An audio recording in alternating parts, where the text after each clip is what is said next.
The best G1000 we've ever reviewed is right here. I've reviewed a lot of G1000 systems. I think we're at about number 5. We've got G1000 comparison videos. You can check those out. But this system here from Aviatek, the buttons feel fantastic.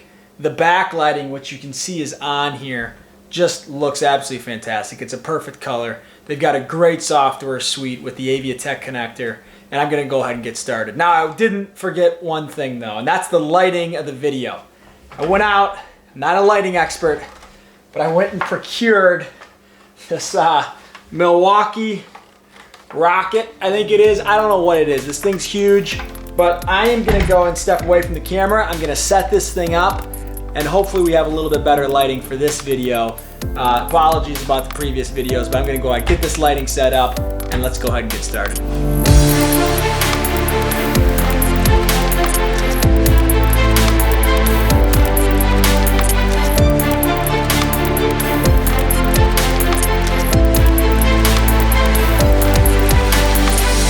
Welcome back. We got the rocket set up. Hopefully we've got better lighting. You guys can see what's actually on the screen. Apologize for those previous videos. They were a little bit dark. I'm not a lighting expert, but hopefully this does the trick. So anyways, pretty basic MO format for the video here. Gonna just walk through the panel, the features, the Aviatek, how the Aviatek connects. I'm gonna walk through other Aviatek connector utility, which is pretty slick, and how it maps the different screens of the different monitors. And then do a pretty standard traffic pattern in a class Delta. We're going to have ForeFlight running. If you've seen some of my other videos, you basically get the gist of it. It shows the whole system operating, right? So what it would be like to fly a Cessna 172 G1000. That's basically what we're trying to do. So Aviatek G1000, hands down the highest quality G1000 that I have personally ever reviewed. I've reviewed a lot of them. You can check them all out on the website or our G1000 comparison video. But I've had the opportunity to literally review every single G1000 system that any consumer would buy. So the things that separate this apart, there's a few things. The construction of the actual G1000 unit itself. So, I mean, it's just an all-metal construction. It's really, really nice. It's very solid. But the specific thing that I really like about it, and it all comes down to the buttons. It's the buttons. It's the feel of the buttons. It's the knobs. It's the knurling of the knobs. It's the tightness of the knobs. It's the tightness of pressing the actual button, and it's the backlighting. That's really what these things come down to. They've all got very comparable displays where they all show up very well. They all plug in via HDMI. But that's what to me really sets the Aviatek apart. It's just in a complete different class of its own. The backlighting here you can see here, and I'm not sure how it's going to come through on the camera, but oftentimes the backlighting can feel very blue and artificial. This backlighting has a very specific hue to it. The colors of the LEDs, they're like a really nice, just kind of call it yellowish, bluish. It's really not a strong blue. The yellow is just spot on. I really wish I would have just brought one of these with me to the hangar and would have just compared it in the plane, because this thing feels and looks exactly like a real G1000. So hats off to the Aviatek team there. They're definitely my number one when it comes to G1000 systems that plug in with the video solution, right? So that video solution is HDMI, and then you got USBs for the buttons, and then the power adapter for the monitors. So putting these in really easy. You've just got 4 holes on each unit. We provide all the mounting hardware to actually get into your Slavix panel. The audio panel here connects a little bit differently. Very similar sandwich design though, pretty basic. Got your Yoke and Throttle, the Honeycomb units here, so really straightforward there. You know, getting this up to speed, you just need to plug in the 2 video connectors, okay, into the graphics card or your motherboard. So those were just done via HDMI to DisplayPort into the GPU, so really simple there.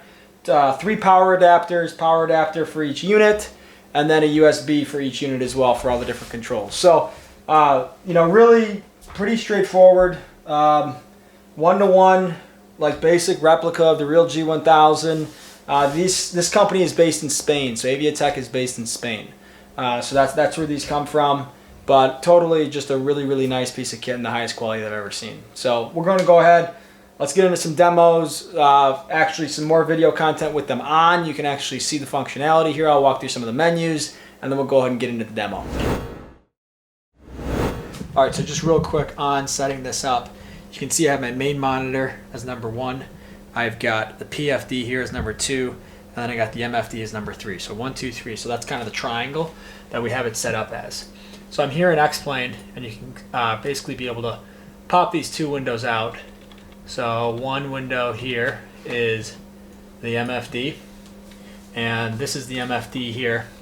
And then I'll go ahead, I'll pop out the PFD, and you notice I just click on it, and then it opens up here, but it doesn't have a white Windows bar on it right here. So what I do, I push this right here, and then it becomes a free transforming window. I could actually drag this around. You can see I can actually drag it down here, but the problem is once it pins to it, you'll still see the white bar.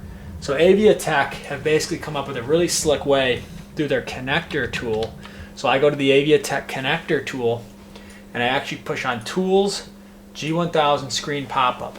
It now pops up this really neat tool here, and I can actually drag around the different X-Plane system windows. So here I'm going to do X-Plane system window number 2, and I'll do display target number 2, and I'll push apply, and you can see it actually just put the MFD right there, and there's no white bar at all. And then the last one here, I'll go ahead and do X-Plane system 3 and display target 3, and you can see it placed the PFD right there, and there's no white bar at the top. And so you don't have to drag the windows around or anything. It just places them there, right there, good to go. And then I can unpause, and I can actually adjust things right here, and you can see it all adjusts them. So very, very slick, really nice tutorial there, and really nice software behind the scenes to go ahead and get all that functionality without that white Windows bar at the top. Okay, so I'm here in X-Plane 11, Honeycomb Alpha, Bravo. Got the Aviatek G1000 system here. X-Plane, like I said, 11.50. So that's with all the Vulkan GPU and everything, so we should have really good performance there. And then, or Vulkan rendering rather. And then this is ForeFlight here. So we're here just at a Class Delta airport here. So pretty basic. You know, really, I mean, this is like I said, it's just absolutely, the buttons feel amazing. You can see the backlighting here. It looks very natural. I think that's what's one of the really nice pieces of it. It's very natural on the backlighting. It's not really blue or really in your face or anything. You can see there's some traffic here actually, which is kind of neat in the sim. But I recognize you guys can't see everything here exactly. This is supposed to kind of be an overall look at it. I'll show you some things here. You know, you can click on the system here. You can see the different elements of it there. I go ahead, if I click on the map, I can actually start showing some of these airways here. All right, if I want to see all those different airways, I can turn them on, turn them off. If I want to see terrain, turn the terrain on and off. If I want to change the color, all that kind of stuff. So really nice from that perspective. I can turn traffic on and off. So if I actually zoom in here, you can see there's some traffic. There's another piece there. I can actually turn that on and off and everything. So really nice functionality there with the overall G1000, obviously on my engine instruments. Over here on the PFD, I can go into things like transponder here. I can set up a code, you know, if I wanted 6677. You know, I can see all my different alerts. I can change my altimeter here. So that's all very possible. If I wanted to go over here to COM2, I can go ahead and do that. Aurora Muni Information Romeo. Bring up the ATIS. 1700 Zulu weather. So, really straightforward functionality there with everything everything that it's got. So, you know, I'm just going to basically go here, do a traffic pattern real quick. And I'm actually using one of these axes here as the rudder. But you can see here, this is actually changing. I can change this bug around here. The heading bug, I can rotate that around. So that all works just as designed. So I can basically get my winds and then set my bug to my winds there, and then I can put in my crosswind correction on the ground and all that kind of stuff. So just some really neat things that you can do. Overall, looks fantastic. You saw the configuration of getting rid of the white Windows bar, so that was pretty slick.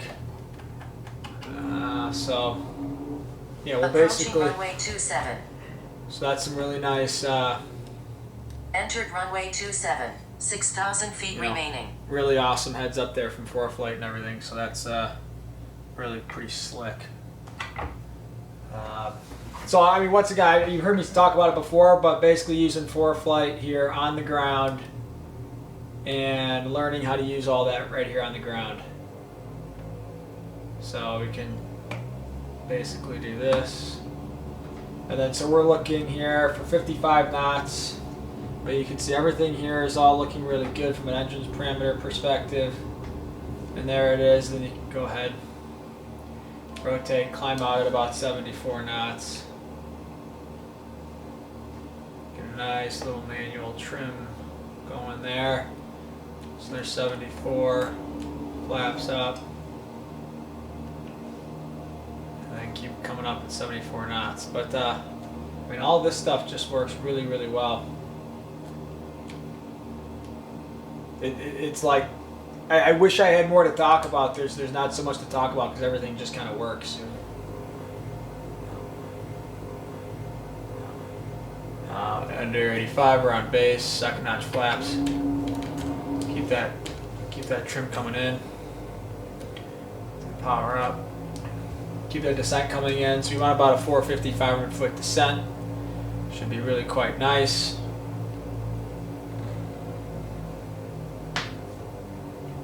And here we overshot it a little bit, but let's see what we can do here. Let's see what we can do. Maybe we can put it on the 1,000 footers. I don't know. We're going short field here. Short final runway 27 at Kilo Alpha Romeo Romeo. Warning, airport not in current route. So that's kind of slick from ForeFlight there.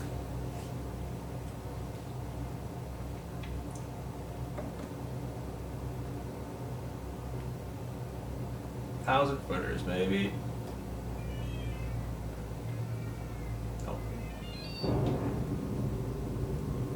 So yeah, so you know, kind of slick, pretty straightforward, and then the really nice diagram shows up here, so you could actually see where you were at, where to turn off, and all that kind of stuff.